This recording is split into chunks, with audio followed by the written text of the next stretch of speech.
Mbona ananipigia simu sasa hivi anataka nini? Hello? Uko poa? Niambie mpenzi. Baby, mimi naumwa hapa nilipo. Unaumwa? Pole. Basi nakuja hapo sasa hivi. Usiniletee chochote, wewe njoo tu.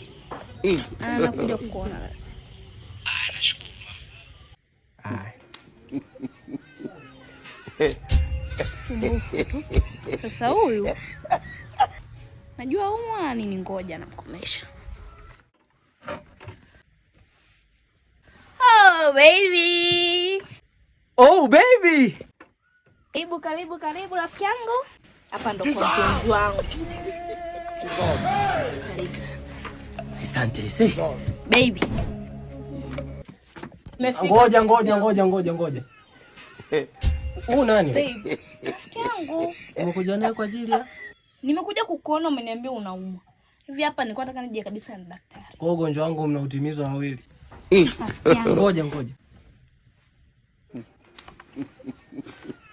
Shida nini? Ni ndani mwenu sasa hivi. Ndani kwa mpenzi wangu, nimemwambia wewe huru. Hapa ni ndani kwa mpenzi wangu. Anachukua nyundo na ni ni ndani kwa mpenzi wako. Kwa hiyo ngoja, mna mazoea na mimi jamaa zangu. Unaumwa nini mpenzi? Mimi nimesema naumwa, unakuja na mtu kama yule. Nini kile anafanya pale? Kile tukana rafiki yangu, si ndio?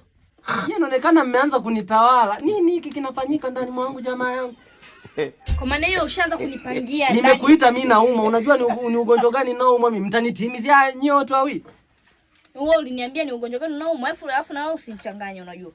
Kwanza humu ndani joto. Tokeni nyumbani kwangu. Nitoke kati unasema naumwa? Mama, toka nyumbani kwangu. Ondoka.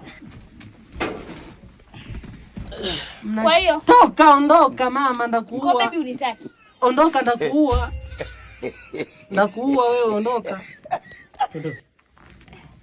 Unamuita na kumuita baba, manake wewe ndo mume wake. Afu usimshike hivyo.